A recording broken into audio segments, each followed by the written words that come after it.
And to the same analogy that you just gave, it's interesting. Imagine a hospital with our houses are basically what? A couple of thousand square foot, 200,000, 3,000 square foot houses. Add 1 million square foot hospitals. Add Multiple floors, 10,000 multiple people. rooms. 10,000 people running, and just throw in a heart attack patient walking into your house. A patient with a heart attack or an injury, a critically ill patient. Now the priority changes to save the life rather than actually keeping the keys in one spot. Welcome back to another episode of Gaining the Technology Leadership Edge. We hope you've enjoyed the previous episodes, and I know you're going to love this one. Today's guest is Sam Yarua, and he's a serial entrepreneur with his roots in IT services. So welcome to the show, Sam. Oh, thank you, Mike. Glad to be here. Pleasure is So all tell mine. me a little bit about your company. It's called PieCube, right? Yes, Tell yes. me a little bit about that. What do you guys do? Well, we are a digital transformation company in hospitals. We serve in the healthcare industry, and we are catering to the hospital sectors. There are a lot of talks about hospital healthcare being broken and hospitals being slow and they don't have access and it's everything is expensive and stuff like that. There are a lot of needs in the healthcare hospital industry, and we try to cater to them. Bring them affordable solutions. We digitize their processing, and we try to help them on the asset management side. We help them in the digital process side. So different solutions that we provide into hospitals. What is it that you do to help them with asset management? Well, the asset management to make your viewers understand, hospitals are a community-based, service-based business. They have to have different kinds of tools. In this case, biomedical assets to help people, serve a purpose. So, example. If Mike has a problem, it's basically a service industry. When Mike has a problem, it's like if you look at it as a service, when your car breaks down, you go to a mechanic and get the oil changed and get the tires fixed. If Mike or Srikar actually get sick, we go to a hospital to get ourselves fixed. So we need different kinds of tools, or our doctors will require different kind of tools to fix the problem based on the problem. That particular process did not existed 30 years back, and that particular process will exist 30 years later. So the tools that they use keep changing depending on the technology change, and they need to have enough number of them to make sure they serve their customers or patients in this case. And we try to manage them properly, help them, assess them. Sometimes what happens is the hospitals get more assets than what is needed. Sometimes they get less than what is needed. So we try to give them the right balance of it, try to make sure that they're maintaining them properly so that the patients don't have any inconvenience. There are a lot of money being spent on these assets, and we try to help the customers manage them properly on this. So if a hospital came to you and wanted to engage with your services, what does a typical engagement look like? Well, the different hospitals have different requirements, right? So the engagement looks like there are people have different pain points. A hospital might come to us and say, "Hey, I'm not finding these assets." Example, you didn't find your keys in your home, and you didn't find your stuff in your home, right? So same way, this is not a small keys problem. It's probably could be 100,000 asset where a nurse might have put it in a room and they forgot to see where it is. Now, if I don't find 100,000 equipment, there's a high chance that I'll go to the CIO and say, or CFO and say, I need another 100,000 equipment because my patient is coming in with a heart problem and I can't find this equipment. So typically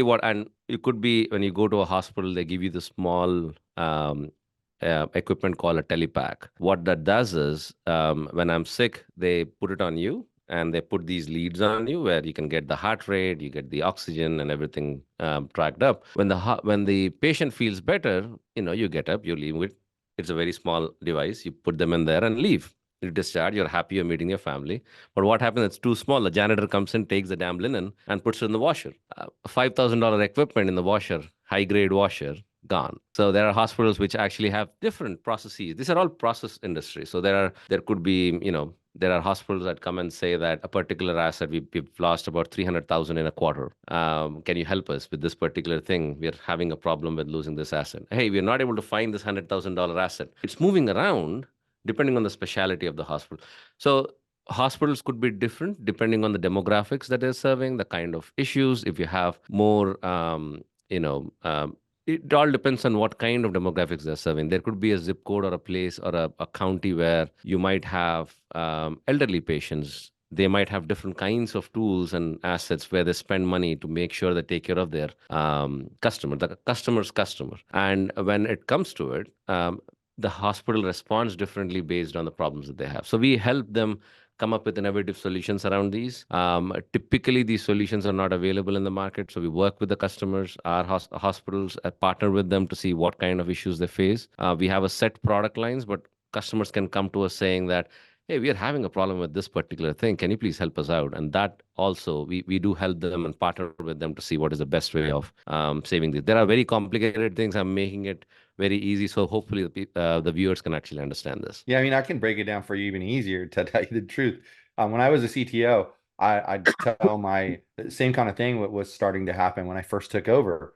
They couldn't find things that they had used. And the CTO was like real simplistic. Well, why don't you guys just have a spot you put it in and put it back there every time? And so I asked him, I said, have you ever lived by yourself? And he said, yes. And I said, okay, how easy was it for you to find the things that, you have in your house? Oh, real easy, because I always put them back where they go.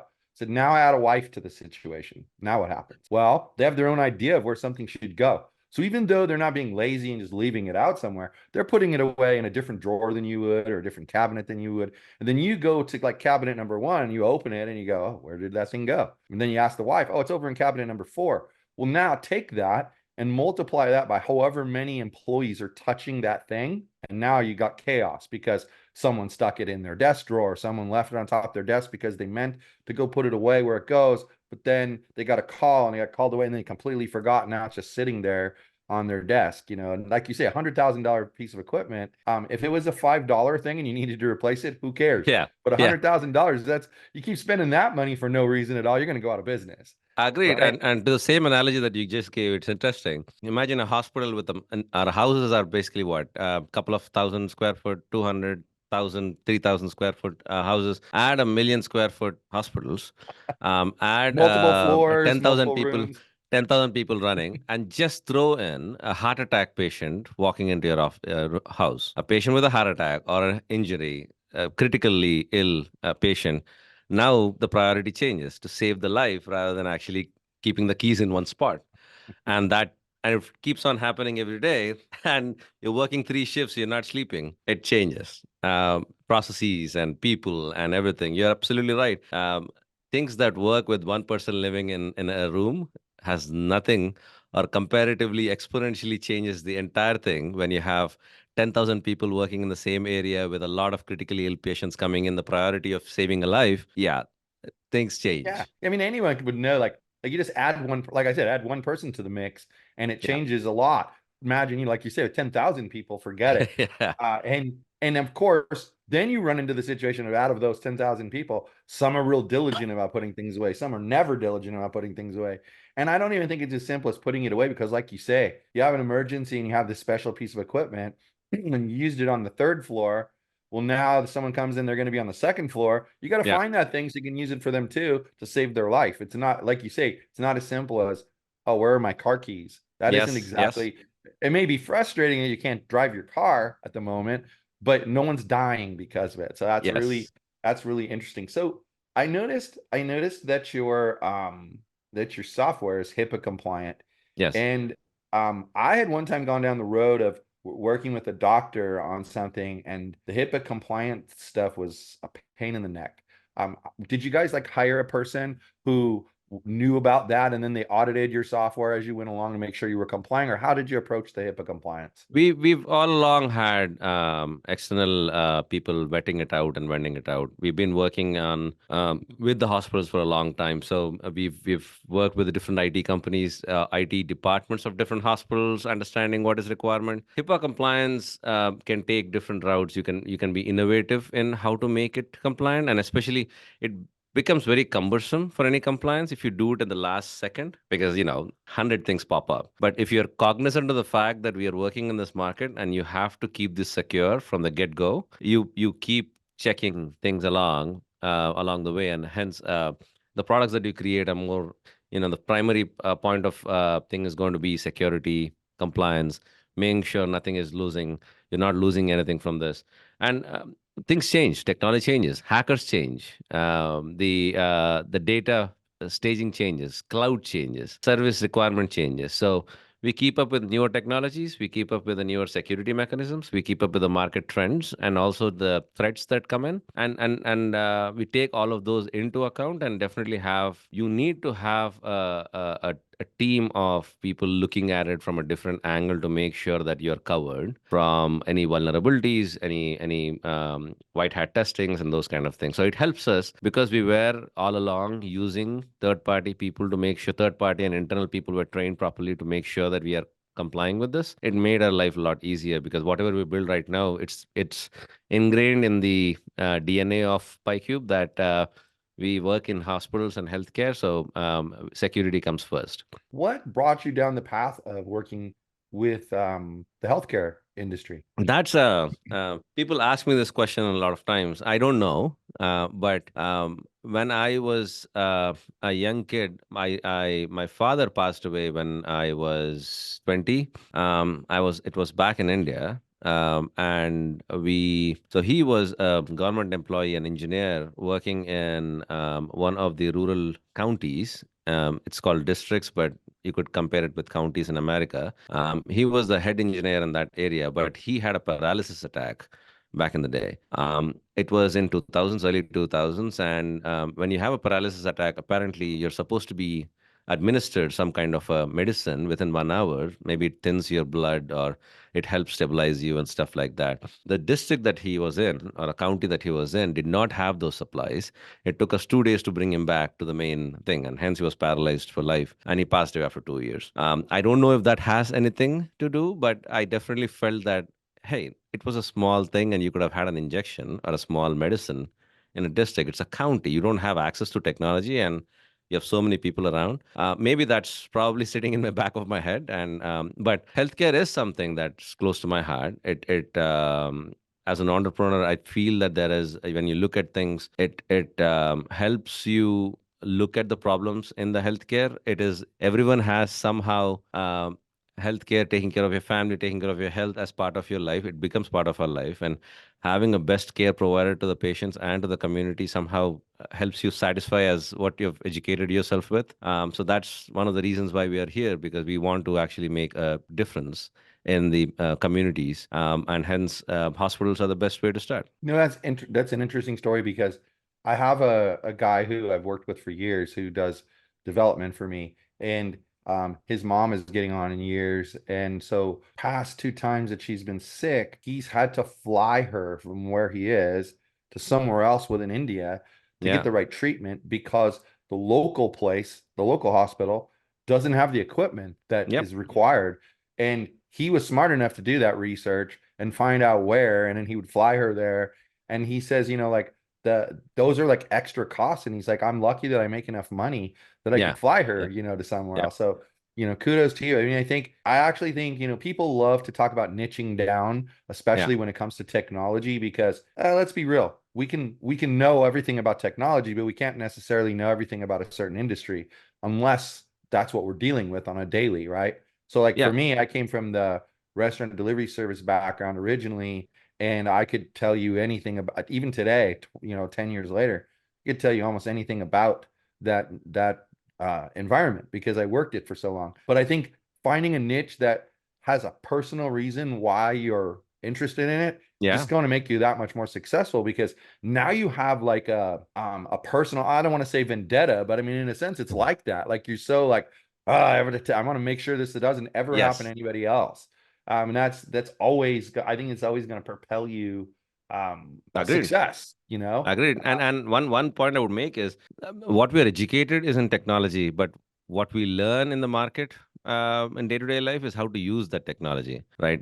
What you were saying, how I heard it is, the education is not about what you learn, but how you apply. And if you don't know how to apply it, I don't care if you learn AI, I don't care if you learn generative LLMs, or if any new technology comes in, application of the technology in the right way and in a different way, if possible, might actually make a difference. And you need to know, you have to learn that. And I don't think schools do a good job of cutting that line they teach you the technology, but I think there is a little bit of curiosity in an individual person who's learning the technology to see how do I apply it, and that comes from the passion, what you're saying, of domain experience.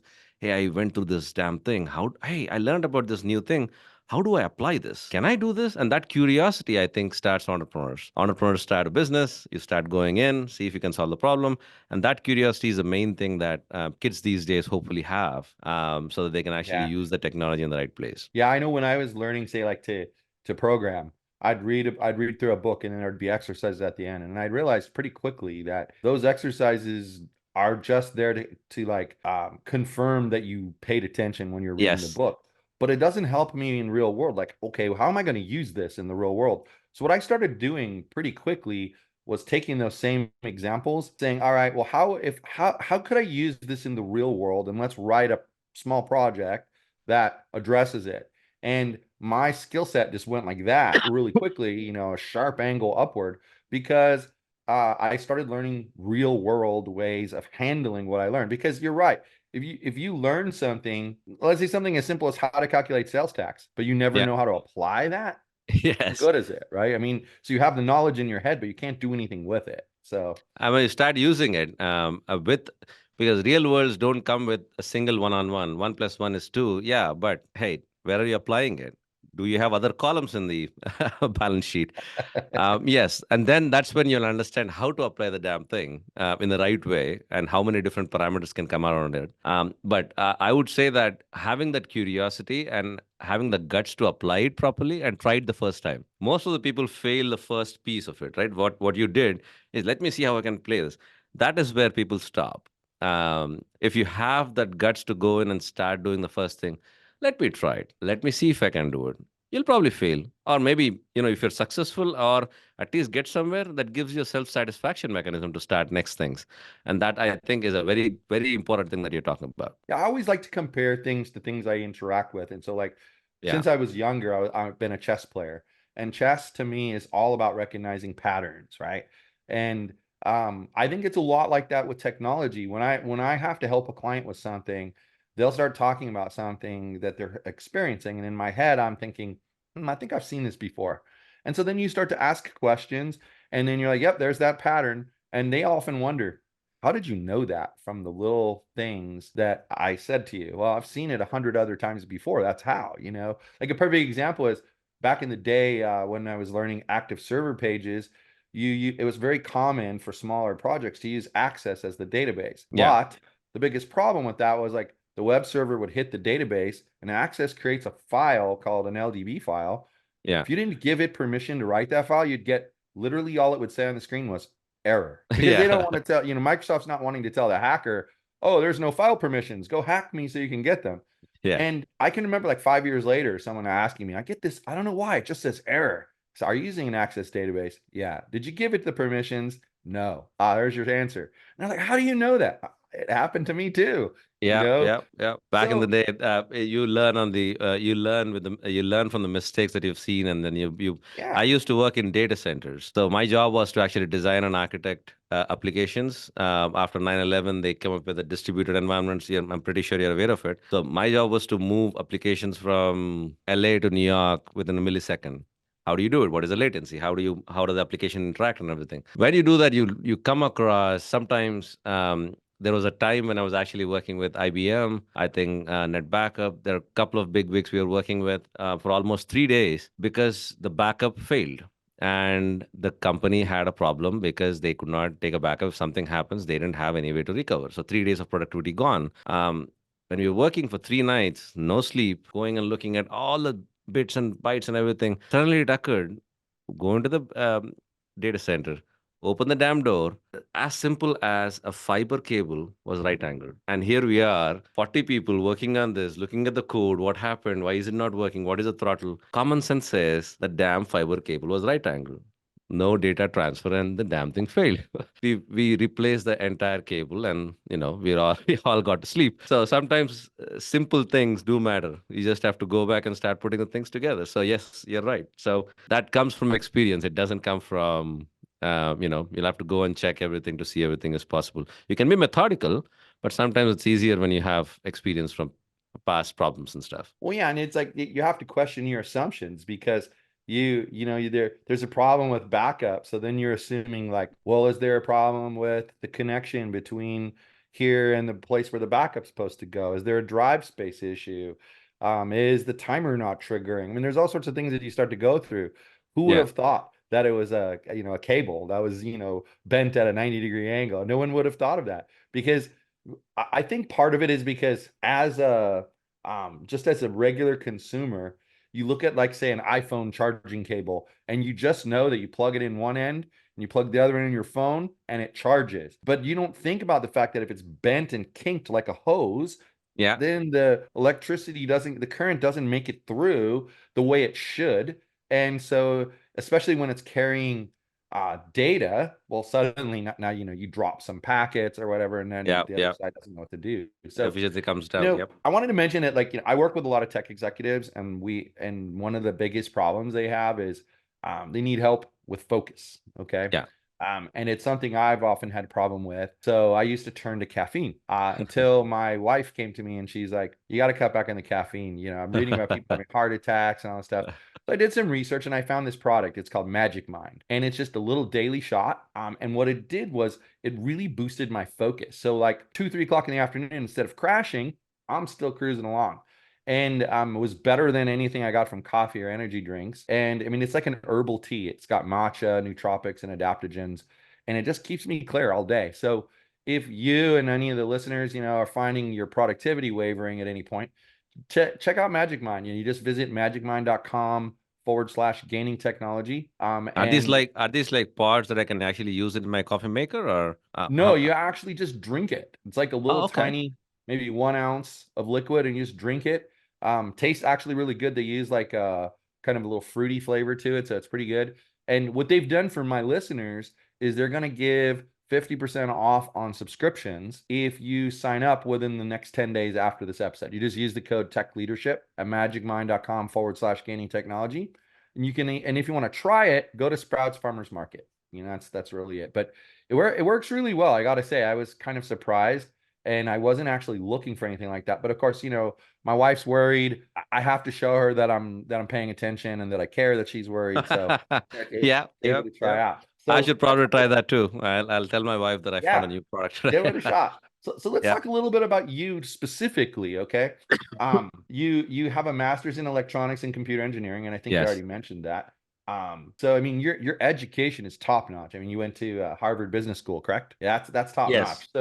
So what was the transition then from like general management to where you are now? Like, what was the path for that? How did you get there from there to Well, what here? happens as an engineer, the transition, as I said, was curiosity, right? Can we do something better than this?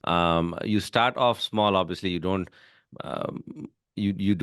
think of obviously the ideas when you're young and foolish. You have a lot of ideas in your head. You're an engineer, you try to curiously create new things, and we don't know what is going to work when you don't have a business sense to it.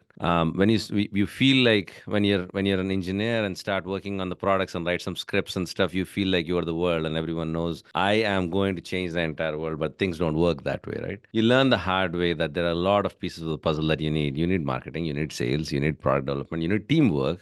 You need to bring the right team together. You need investors, you need market research. You need a lot of scalability in your product. How do you do it? I learned a great deal, and depending on how you go to market, also you have to know if you're building a service company, a product company, a solution company.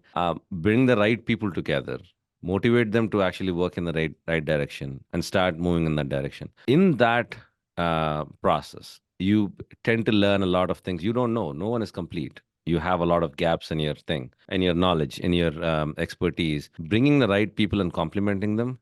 What I learned the hard way is the best thing you can do. There are management mechanisms that can be applied, models that can be applied that people have researched. I always believe that whatever process that we are going through right now, as Mike would have been going through right now, or Shrikar would have been going through right now, can you imagine that someone else might have been going through 50 years back? or 100 years back, and maybe they did some mistakes, or maybe they were successful, and I'm struggling right now because of the different parameters. Learning and understanding those models from and what these management schools do is take those models that are successful and document them. I curiously look at those models to see what is working, what is not working, and what might have worked, and then try to apply them properly. And that transition really helps. You don't have to necessarily go to a management school to get those models, but be curious about, hey, I'm having this problem. But start using the right way of looking at these things. And that helped me a great deal. And you feel like you know a great deal, but once you go to these schools and you start educating yourself, and education is very, very important. Once you start educating yourself and exposing yourself on different things, you know that you don't know a lot. And start filling up your glass with knowledge, and you start taking it. And once you have that humbleness, saying, I don't know anything, and whatever I know is just minuscule, that makes you go ahead and start looking at world in a different way. The egoistic mechanism that I am in the center of the world goes away. Hey, how do we see this problem? How do we solve it? Do we have the right people? You start looking at it from the building blocks perspective. I think that transition definitely makes you a human, and hopefully it helps you looking at the problems in the right way, and makes you not get carried away when you see a problem, and handle it properly, I guess. Yeah, it's interesting what you said about realizing that you don't know everything. I know, like, one of the things that's interesting about the education system in the United States is, like, they rightfully so, when kids are super young and just starting school, it's very, very, very localized. So it's the people that live right around you that are Yeah. going to that school. And what you find is, you're like, in my case, my children were all top of their class. And they think that they're the smartest person, and then they go to junior high. And now junior high, there's much, like, I think in the city we lived in, there were only 2 junior highs, but there were 16 elementary schools. So now you've got 8 schools worth of people going to these 2 places, and suddenly they're competing with the 7 other schools' top students. And then there was only one high school. So now they're competing with all of the smart kids in the city. And so it's humbling, it's a humbling experience. And you're right, like, in the business world, you begin to think you know something, and then you sit down in a meeting and you're like, wow, that guy over there knows way more about this than I Yeah, do. yeah.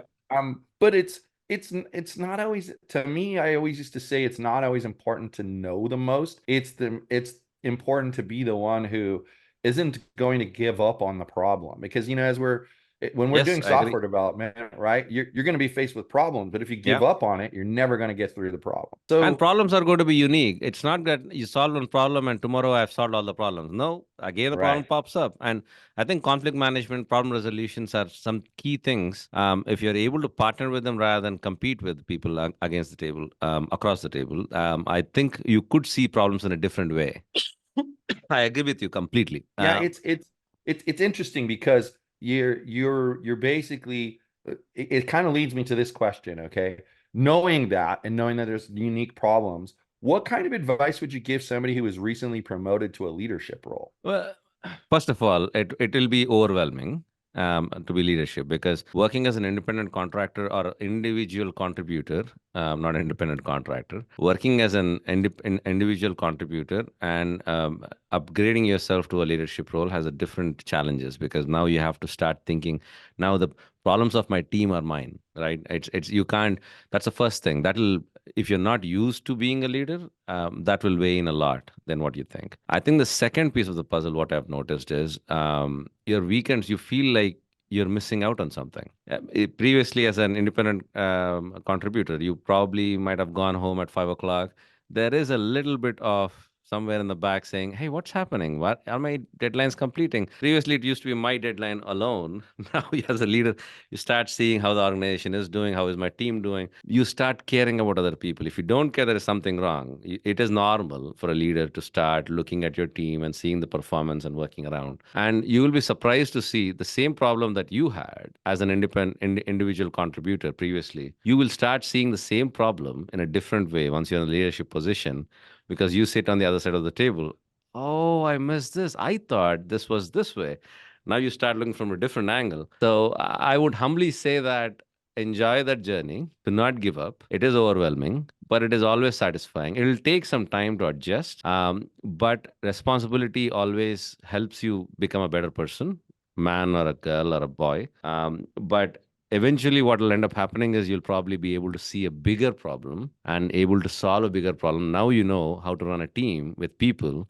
You probably might have a way to move forward. And even in personal life, there are, you see a big problem you're not stumbling upon. If you're able to successfully run this team, 5 people, 10 people, whatever it is, if you execute this, any problem that comes in your way, you'll be able to handle it in personal life as well. But it is not an easy journey. You will have a little bit of stumbling block, but I say brace up in there and start working on that. That will That's an be my excellent humble answer. opinion. I think that's a great answer. I think people should pay attention to that advice because it's exactly how I feel, and it's what I teach my clients who come to me for that kind of advice. But this has been an excellent conversation. I mean, I really appreciate all your input. Why don't you let my viewers know where they can find you if they want to connect with you? Well, you could actually connect with me on LinkedIn, Sam Yarua or Shrikar Yarua, PyCube CEO. You can find them there. You can follow us on pycube.com. We have a LinkedIn page as well. So we are very active on LinkedIn side of it. Any questions, throw it our way, and we are more than happy to answer. If someone is interested to follow us, more than welcome. Awesome. Well, that'll be in a card they'll have seen it in a card in the video already. Yeah, They don't yeah. need to run it all. They don't need to write it all down. It'll also be in the description.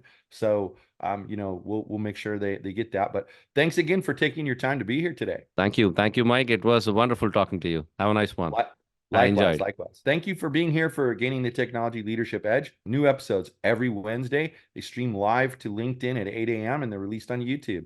Hope you come back next week for another episode.